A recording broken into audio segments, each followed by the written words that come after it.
나는 위로받고 싶다. 챕터 8. 위로를 위한 의식. 상대방을 위하는 자발적인 마음에서 나온 위로는 그 무엇보다도 감정적인 친밀함을 잘 나타낸다. 위로는 상대방과 서로를 또한 자신을 어루만져주는 온갖 의식으로의 문을 열어준다. 이러한 위로의 의식은 어린 시절부터 존재해 왔다. 그리고 성인이 되어서도 보다 넓은 의미에서 위로의 의식이 필요하다. 그렇다고 엄청난 의식이 필요한 것은 아니다. 여기서 말하는 것은 우리를 계속해서 일으켜 세우고 무기력한 상황에서 벗어나게 해주는 일상의 소소한 것들이다. 자신과 다른 사람을 위로하는 것은 삶의 기술이기 때문이다. 요리하고 서핑하고 뜨개질하는 법을 배우듯이 위로 역시 습득 가능한 기술인 것이다. 모든 기술에는 규칙과 형태 그리고 의식이 있다. 위로의 의식. 의식이란 무엇인가? 의식은 삶의 형식을 불어넣어주며 일상을 구조화하고 표시해주는 역할을 한다. 특히 어려운 상황과 무기력함을 느끼는 상황에서도 의식은 우리로 하여금 행동하도록 도와준다. 아무것도 할 수 없는 상황에서도 거행할 수 있는 간단한 의식이 있다. 이를테면 자신에게 행복을 빈다고 되뇌이는 것이다. 일상은 우리의 의지에 따른 반복이다. 아침에 화장실 가는 것부터 시작해서 저녁에 산책까지 모두 의식이라고 볼 수 있다. 이러한 의식 없이는 일상생활을 제대로 해나갈 수 없다. 그렇지만 모든 습관이 의식은 아니다. 의식은 일상성을 한 단계 끌어올려야 한다. 죽음과 추도에 관련된 수많은 의식을 생각해보라. 장례식에서 사람들은 낮은 소리로 말하고 고개를 숙이고 검은 옷을 입으며 정해진 글을 읽는다. 장례식이 끝나면 사람들은 문상객을 위한 잔치상을 받는다. 그러고 나면 세상은 한동안 조용해진다. 의식은 힘든 상황에 있는 사람에게 확실성을 준다. 의식은 틀과 장소, 시간, 리듬과 형식을 부여해 준다. 의식이 존재하므로 우리는 자신을 매번 새롭게 정의할 필요가 없으며 순간의 우연에도 좌지우지 되지 않는다. 의식은 그 자체를 찬성하는지 혹은 반대하는지의 차원이 아닌 어떠한 형식의 의식을 선택하는지가 문제이다. 자신만의 의식을 갖고 싶은가? 오래전에 잊혀진 위로의 의식 몇 가지를 독자들에게 알려주고자 한다. 이것을 자신의 상황에 맞게 적절하게 바꾸어 적용시키면 된다. 우정의 의식. 친구는 인생의 보석과 같은 존재이므로 우정의 의식은 아주 중요하다. 우정이 각자에게 어떠한 가치를 갖는지 표현하기 위해 우정을 높이 평가하고 돌볼 필요가 있다. 특히 위기 상황이 닥치면 우정의 깊이가 제대로 드러나게 된다. 불행에 처한 친구를 돕는 방법들을 살펴보자. 친구들이 아주 큰 식탁에 함께 둘러앉은 광경은 단연코 가장 아름다운 위로에 속할 것이다. 친구들과 함께 저녁에 큰 식탁에 둘러앉아 빵과 치즈, 와인과 더불어 세상에 대한 깊은 대화를 나누는 것보다 아름다운 것이 있을까? 특히 좋지 않은 상황에 처한 친구를 초대한다면 나누는 기쁨이 무슨 의미인지를 알게 될 것이다. 좋은 친구들은 서로를 위로한다. 과거의 간습도 마찬가지였다. 세상의 어느 누구도 퍼즐 조각을 손에 모두 쥐고 있지는 않다. 누구나 일부분만을 가지고 있을 뿐이다. 힘들어하는 사람들에게 손으로 쓴 편지로 용기를 북돋아줘라. 사람들은 전화 통화보다 이런 편지를 더 감사하게 생각할 것이다. 방향을 잡아줄 수 있는 책을 선물하라. 함께 같은 책을 읽고 그 책에 대한 의견을 나누어 보라. 잡지 혹은 신문에 나온 기사 혹은 그림 중에서 좋은 것이 있으면 보내줘라. 친구에게 형형색색의 꽃다발과 같은 싱그러운 미소를 보내라. 친구가 직접 살 수 없는 것을 선물해줘라. 친구를 위해 요리하거나 친구가 가장 좋아하는 레스토랑에 초대하라. 친구와 함께 산책하라. 친구를 위해 콘서트에 초대하라. 친구가 산책이나 자전거 투어를 위해 하루 쉴 수 있도록 배려해줘라. 친구가 아프면 침대 위에 위로 물품으로 가득 채운 응석바지 바구니를 선물하라.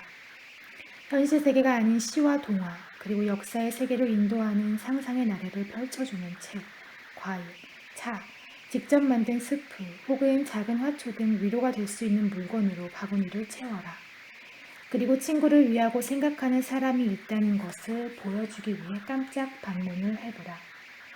친구를 위한 조그마한 위로의 의식이 몇 개냐 있냐는 질문은 잘못된 것이다. 위로의 의식은 상황과 위급성과는 상관없는 관계의 느낌을 표현하기 때문에 다양한 형식으로 구현될 수 있으며 그래서 명확한 정의를 내리기 힘들다. 위로는 누군가를 믿는다는 것을 의미한다. 그래서 이러한 조그마한 위로의 의식은 자신이 상대방을 돌보고 보호한다는 것을 표현한다. 어두운 터널처럼 암울한 상황에 처한 사람은 자신이 그들에게 얼마나 중요하며 자신에 대해 얼마나 염려하고 있는지를 보여주는 친구들이 필요하다. 아무런 문제가 없는 상황에서는 당연하게 여겨졌던 것조차 힘든 시기에는 크게 다가올 수 있다. 모든 위로의 의식은 삶에서 중요한 표현 형식이다. 너는 내게 중요하다. 나는 너를 돌본다. 너는 나를 믿을 수 있다. 이를 단순히 말로만 하는 것이 아니라 구체적으로 보여줘야 한다. 위로의 방문. 상대방 방문하기는 반드시 상대방에게 미리 알리고 가야만 할까? 꼭 그렇지만은 않다. 사전에 연락 없이 잠깐 방문할 수도 있다. 왜냐하면 서로에 대한 관심이 있기 때문이다. 깜짝 방문은 특히 위기와 고통과 슬픔의 시기에 더욱 절실하고 감사하게 다가온다. 위로의 방문은 적극적인 행동을 통해 효력을 발휘한다. 위로의 방문은 고통받는 이들을 의식적으로 돌보는 행위이다. 주위의 도움을 필요로 하는 사람을 왜 방문하지 않는가? 사전에 미리 연락 없이 그냥 빈손으로 찾아가거나 꽃다발을 들고 가 널 보려고 왔어 라고 말하는 것은 어떨까? 상대방이 너무 오래 머물지 않을까 걱정할 정도의 방문을 말하는 것이 아니다. 내가 너를 위해 곁에 있으려고 한다 라는 신호를 상대방에게 주고자 하는 것이다. 그냥 잠깐 있다 가는 것으로 충분하다. 상대방에게서 대대적인 환영을 받지 않을 수도 있다. 하지만 이러한 관심의 구체적인 행위는 흔적을 남기게 된다. 누군가가 나를 생각하고 있다는 것을 상대방이 느끼게 되기 때문이다. 이러한 방문은 상대방이 고독의 심연에 빠지는 것을 막아주는 최상의 방법이다. 이전에 유대교에서 명예롭게 받아들여졌던 위로 방문의 전통은 오늘날 그다지 환영받고 있지 못하다. 현대사회의 상대방 괴롭히지 않기, 상대방에게 패 끼치지 않기 풍조의 영향으로 현대인들은 때로 거리를 두거나 미리 연락을 하고 오랫동안 숙고한 다음에야 누군가를 방문한다. 하지만 이런 분위기에 떠밀려 서로를 찾아가는 것을 멈춘다면 친구는 그냥 아는 사람이 되고 아는 사람은 낯선 사람이 되어버린다. 이러한 상황을 막으려면 서로에 대해 충분히 관심을 가져야 한다. 나의 경험상 다른 사람에게 다가가고자 하는 사람은 어떻게든 상대방에게 가는 길을 찾게 된다. 그냥 문을 놓고 할 용기만 있으면 된다. 친구를 그냥 찾아가는 일을 어색하게 여기는 사람들이 압도적으로 많지만 이것도 연습으로 충분히 습득이 가능하다. 상대방에게 다가가서 자신의 마음을 열 의지가 있는 사람은 상대방을 위로할 능력도 충분히 갖고 있다. 위로의 노래. 수백 년 동안 수백만 번 효력을 발휘한 위로의 수단이 있다면 바로 노래일 것이다. 마틴 루터에 따르면 머릿속으로 노래를 부르는 것은 고통을 겪는 동안 우울한 생각에 맞서 싸우기 위해 효과적인 수단이었다. 위로의 노래는 민속 가요만큼이나 오랫동안 사람들의 사랑을 받아왔다. 노래를 좋아하지 않는 사람이라도 위로의 노래가 인간의 위로에 대한 갈망과 욕구를 잘 대변한다는 것을 인정할 것이다.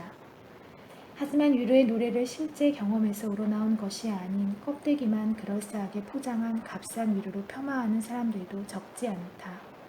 그로 인해 위로의 노래가 기타 일반적인 노래를 통한 위로가 불가능해진 것일까? 그것은 아니라고 생각한다. 이러한 노래가 닳고 달았다는 것을 인식하면서도 나는 수많은 노래를 들으며 깊은 감동을 받는다. 우리는 어떤 노래를 부를 수 있을까? 위로가 존재한다는 것을 감지하고 또 희망을 갖기 위해 목소리를 어떻게 내야 될까라는 질문을 하다 보면 우리는 다시 노래에 가까이 다가갈 수 있을 것이다. 서로의 목소리를 감지하고 느끼는 것이 중요하다. 아이들은 이를 가장 잘 이용하고 있다. 어두운 지하실로 내려가는 것이 무서운 아이들은 노래를 부른다. 노래는 스스로에게 용기를 북돋아주고 두려움에서 해방시켜주는 일종의 동반자라는 것을 아이들은 본능적으로 알고 있다. 아이들과 같은 마음가짐을 가지기만 한다면 우리는 노래를 부르면서 서로를 위로할 수 있을 것이다. 노래는 실제로 도움이 된다. 나는 자녀를 위로하려는 어머니들에게 노래를 불러주라고 권한다. 또한 어른들도 스스로를 노래로 위로 못할 이유가 없다. 서로를 위해 노래하거나 혹은 그냥 허밍만 하더라도 내용은 저절로 따라올 것이다. 허밍에 맞춰 즉흥적으로 부른 노랫말이 때로는 무슨 의미인지 이해할 수 없거나 이상하게 들릴 때도 있겠지만 상대방을 위로하기 위해 여러분의 목소리를 들려주라고 권하고 싶다. 따뜻한 손만큼이나 목소리도 힘들어하는 사람을 쓰다듬어 줄 수 있다. 잠깐 말하는 것을 쉬고 상대방을 위해 노래 몇 구절을 허밍해보라. 상대방이 처음에는 의외라는 반응을 보일 수도 있겠지만 결국 감사해 할 것이다. 그리고 허밍 소리에 침잠하기 위해 지그시 눈을 감는 사람들도 있을 것이다. 상대방 머리나 등을 쓰다듬어 준다고 상상해보라. 그러면 여러분의 목소리가 계속 부드러워지는 것을 느낄 것이다.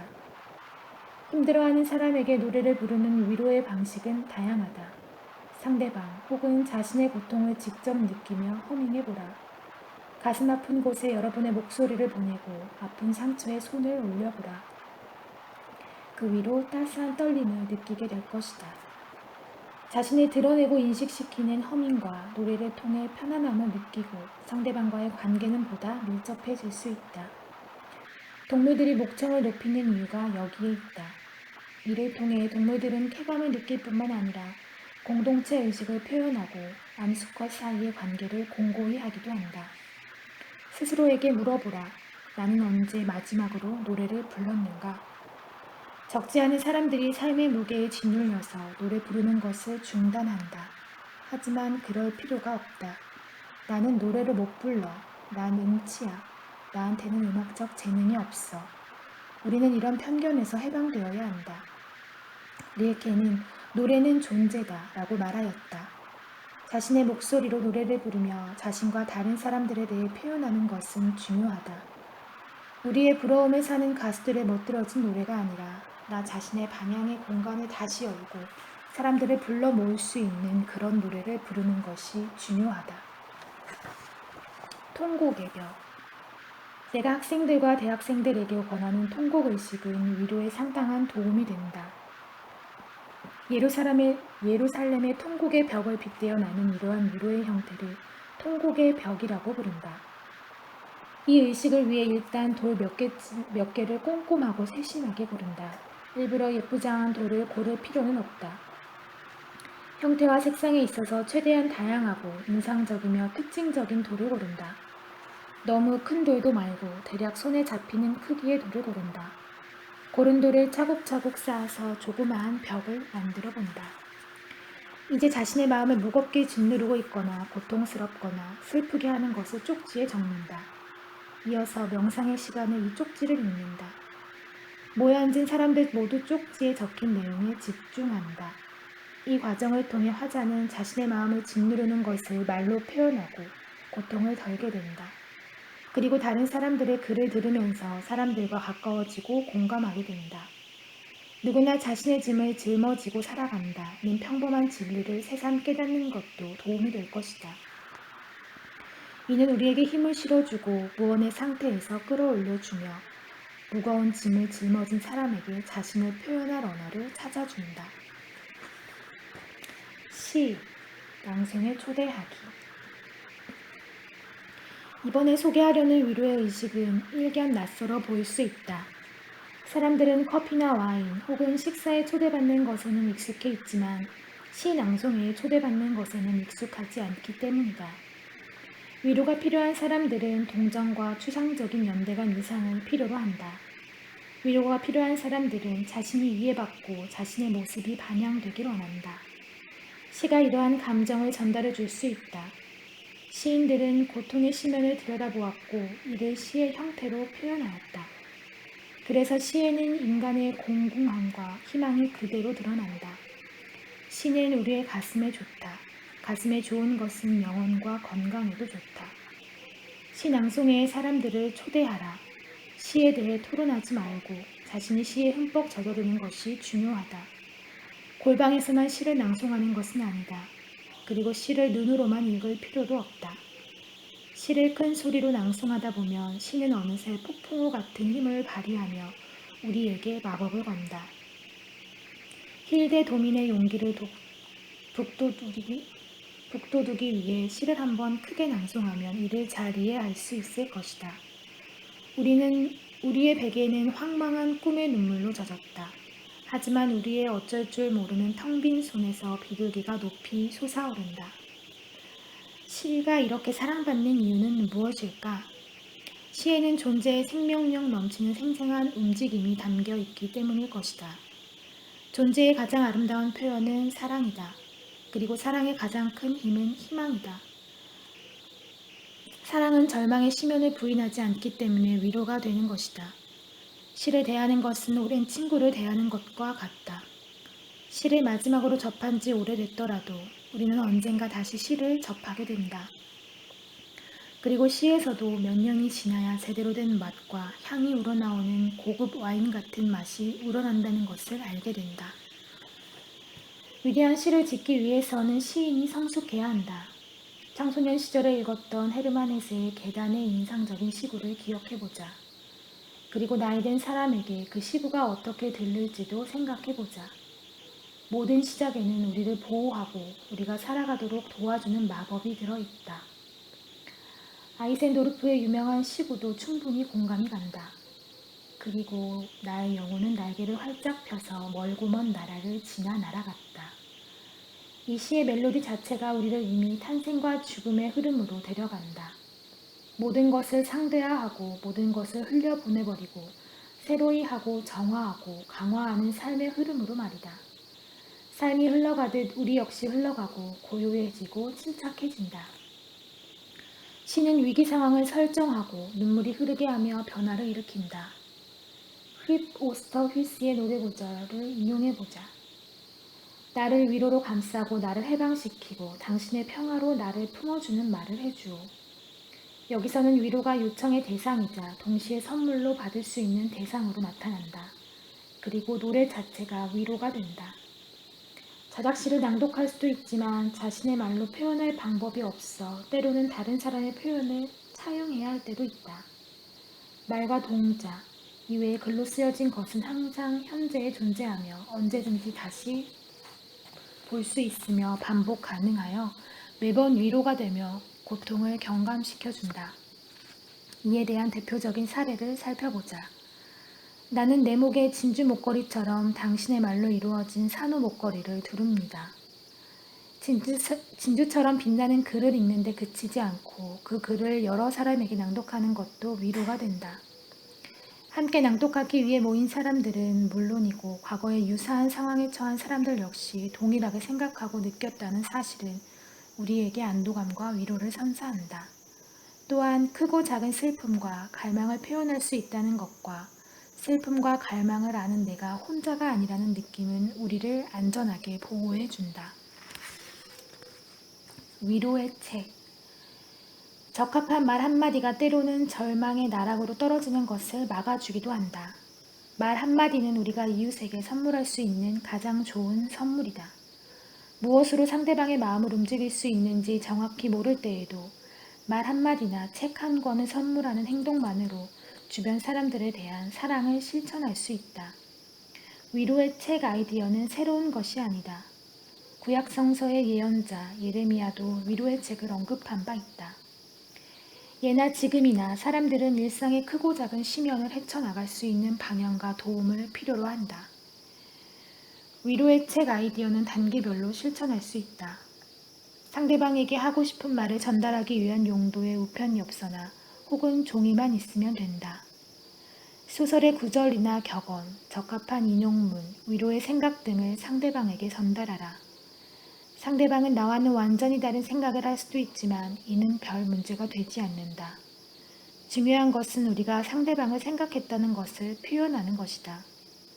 이는 55센트 편지지로 한 움큼의 위로를 느끼게 해주는 조그마한 의식이다. 적합한 순간에 내게 찾아와서 자신을 잊게 해줄 뿐만 아니라 역으로 자신을 되찾게 해주는 위로의 효과를 내는 것으로 책만큼 좋은 것이 또 있을까? 내가 신뢰할 수 있는 사람만이 이런 위로를 줄 수 있을 것이다. 서로를 위해 책을 읽어주는 것도 특별한 경험이 될 것이다. 사람들이 모여들도록 하는 양서의 낭독은 치유의 효과가 있는 의식이다. 이는 서로를 구하고 서로를 짊어지는 느낌을 공유하기 때문에 충분히 가치가 있다. 또한 정신을 분산시키지 않고 오히려 집중시켜주기 때문에 특히 치료에 효과가 있다. 출간된 지 20년 이상이 지나서 과거에 사람들이 무엇을 생각하고 느꼈는지 보여주는 책은 특히 좋다. 그러면 현대인들이 무엇을 생각하고 느끼는지를 상대적으로 파악할 수 있기 때문이다. 함께 책을 낭독하면서 서로의 생각을 나누고 만나게 된다. 입을 담은 사람들에게 책은 다시 대화의 길로 들어가게 하는 묘책이 될 수 있다. 좋은 책은 자신의 동반자이자 상대방과의 사이를 이어주는 다리가 될 수 있다. 쉽게 말해서 책은 어둠을 밝혀주는 횃불이다.